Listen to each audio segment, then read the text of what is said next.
നിനക്കെന്താ തലയ്ക്ക് വല്ല അസുഖമുണ്ടോ മനുഷ്യനെ ഒട്ടുപിടിപ്പിക്കാൻ? ഒരു മാസം തികയുന്നതിന് മുമ്പ് വീണ്ടും വഴക്കടിച്ചു വന്നു എന്ന് പറഞ്ഞാൽ ചേട്ടൻ ഇഷ്ടപ്പെട്ടില്ലെങ്കിലോ എന്ന് കരുതിയാ ഒന്ന് ടെസ്റ്റ് ചെയ്താ. ഇനി എന്നാ മടക്കം? ഇനി പോകുന്നില്ല. അത് നിന്റെ സ്ഥിരം പല്ലവിയല്ലേ? അയ്യോ ഇത് അതുപോലല്ല. ഇനി ഞാൻ മദ്രാസിൽ പോയ ശരിപത്തിനെ ഞാൻ കൊല്ലും. അത്രക്ക് ക്ഷമിച്ചു ചേട്ടാ.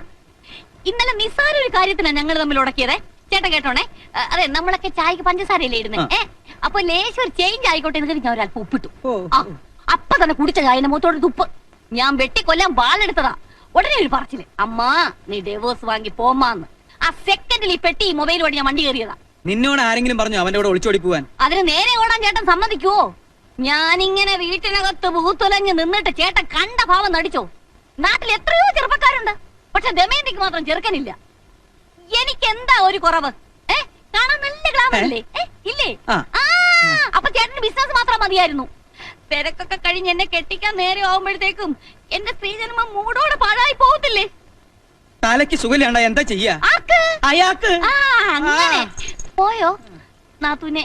ഞാനും ഒരു പെണ്ണല്ലേ, ചുക്കിനും ചുണ്ണാമിനും കൊള്ളാത്ത പ്രായത്തിൽ എന്തിനാ പിടിച്ച് കെട്ടിക്കുന്നത്? അതുകൊണ്ട് ആ കമ്പനി വന്ന പാണ്ഡ്യയുടെ കൂടെ ഞാൻ ഒളിച്ചോടിയത്. ചേട്ടനോട് ഒരു വാക്ക് പറഞ്ഞിട്ട് മതിയായിരുന്നു. അതെ, തമിഴ് പണ്ടേ എന്റെ ഒരു വീക്ക്നെസ് ആണ് നാത്തൂനെ. അയാള് പച്ചവെള്ളം പോലെ തമിഴ് പറയുന്ന കേട്ടപ്പോഴേ അയ്യോ എന്റെ കരളങ്ങ് വെള്ളമായി പോയി. പിന്നൊന്നും ആലോചിച്ചില്ല, അയാളോട് ഞാനങ്ങ് ഒളിച്ചോടി. അതെ, തമിഴ്നാട്ടിൽ ഭിക്ഷക്കാരി പോലും തമിഴാ പറയുന്നേ.